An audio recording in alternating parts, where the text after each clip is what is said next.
The bunny followed us home, but we never saw it move. It started on a Wednesday.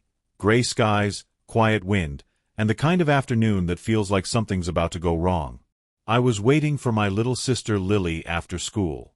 She always took forever, picking dandelions, talking to rocks, pretending sticks were wands. That day, she stood completely still in the corner of the schoolyard, staring at something in the grass. I called her twice before she answered. "Look," she whispered, pointing. "It's a bunny." I walked closer. There it was, small, white, ears too long, eyes too dark. It didn't blink, didn't flinch, just sat perfectly still, even when Lily leaned in just inches from its face. It looked fake, like a stuffed animal someone forgot. But its chest rose and fell, barely. "Can we take it home?" she asked, already scooping it up. I wanted to say no. Everything in me said don't touch it. But I didn't want her to cry. So I shrugged. "Fine. But if it bites you, it's not my fault." The bunny didn't squirm. It didn't even twitch. Lily wrapped it in her scarf and held it like a doll the entire walk home. That's when the weird stuff started. The motion lights on the front porch blinked on and off even though no one moved. The cat hissed the moment Lily walked in with it. Mom said it gave her a headache just looking at the thing. That night, I found it sitting in the hallway. Alone. Facing the wall.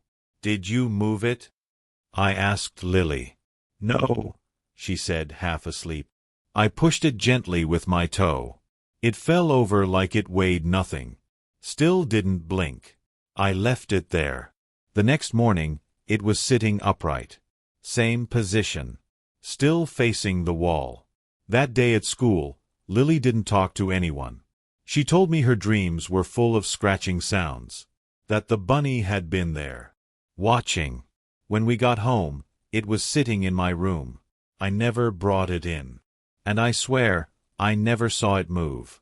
By Friday, no one in the house wanted to talk about the bunny. It sat in different places, on the stairs, at the end of the hallway, by the window in the kitchen, always upright, always perfectly still. We tried moving it outside once. I left it in the garden, behind the shed. It was back inside by morning. No one admitted bringing it in. No one heard the door open. Lily started acting strange. She stopped playing with her toys. She barely ate. When I asked what was wrong, she whispered, "The bunny's empty. But it listens." Her words haunted me. What did she mean, empty? I picked it up once when no one was home. It felt wrong. Cold. Like plastic that had been buried. Its fur wasn't soft, it was wiry, like dead grass. And its eyes. God, those eyes. Too dark. Too glassy. When I looked close, I could swear they reflected things behind me that weren't really there. I took a photo of it with my phone. In the picture, it wasn't sitting. It was standing. I deleted it immediately. That night, the dreams started. Not mine, Lily's. She screamed in her sleep, crying for help, scratching at the walls of her bed. Mom took her to the doctor the next day. He said it was probably stress or imagination. Kids make up things, right? Except now I was dreaming too. About footsteps in the hallway. Long, dragging footsteps. Something brushing past my door, pausing there. Breathing. Shallow, rattling breaths. And behind all of it, a soft rustling sound, like fur brushing against walls.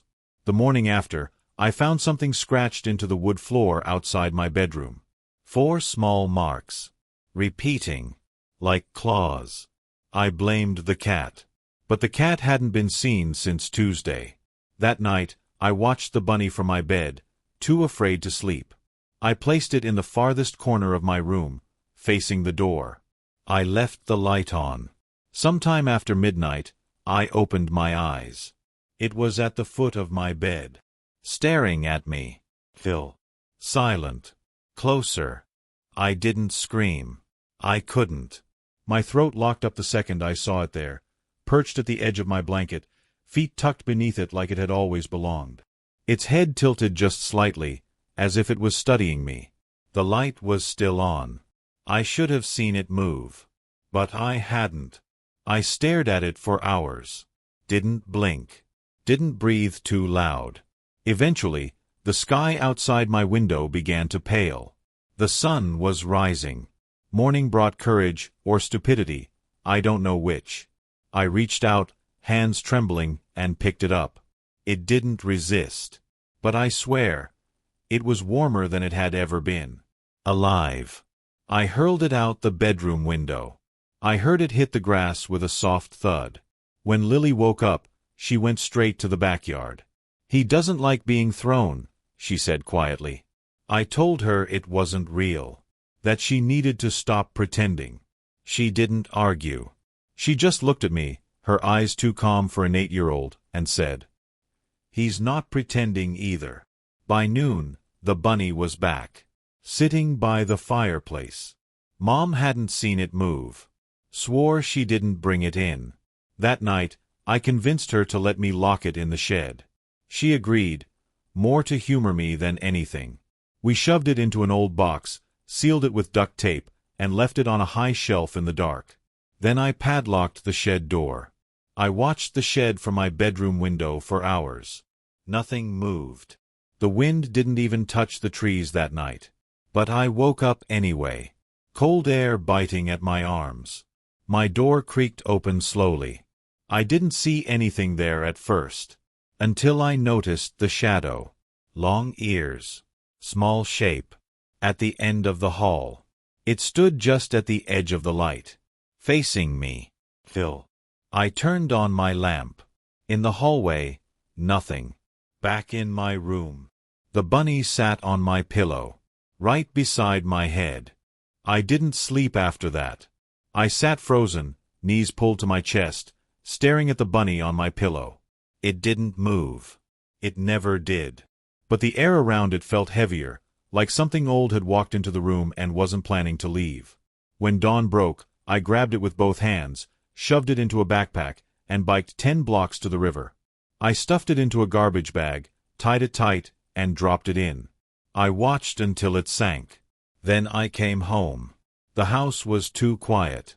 I found Lily in the kitchen, coloring with broken crayons. "He's mad now," she said without looking up. "You shouldn't have made him wet." I snapped. I yelled at her, asked her what she meant, how long she'd been talking to it, what she thought it was. She only said one thing that made the blood drain from my face. "He was mine first. Then he got hungry." I demanded the truth. And she told me.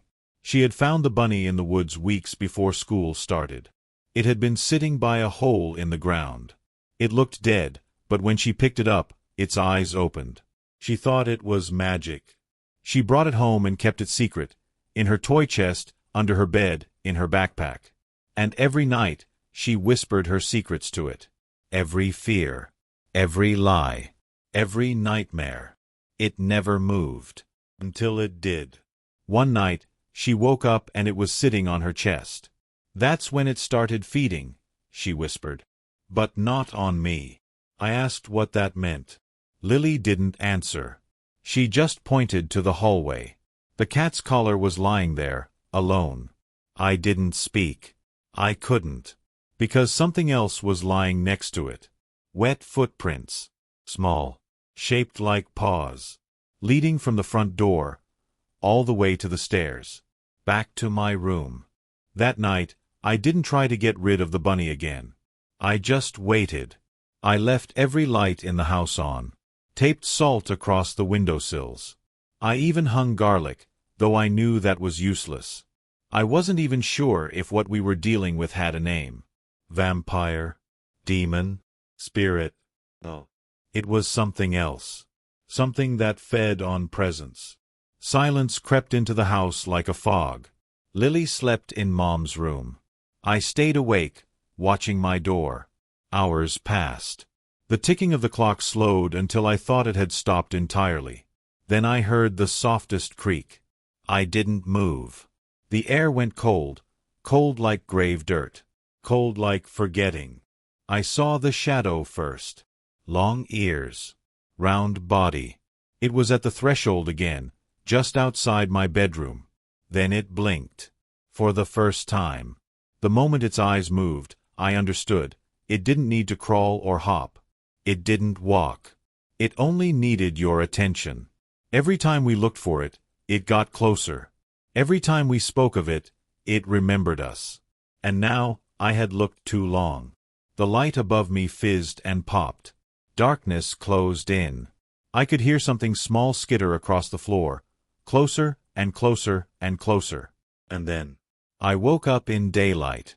The bunny was gone. No footprints. No shadow. Just an empty room. Downstairs, Lily was smiling. "He left," she said. "He likes someone new now." We never saw it again. But it never felt like it truly left. Now and then, we see stories online. Kids finding stuffed animals in the woods. Families losing pets. Strange scratches on doors. They always look familiar. Always sitting. Always still. Never caught moving.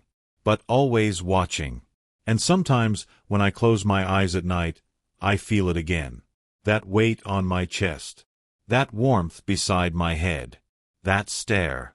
Still. And waiting.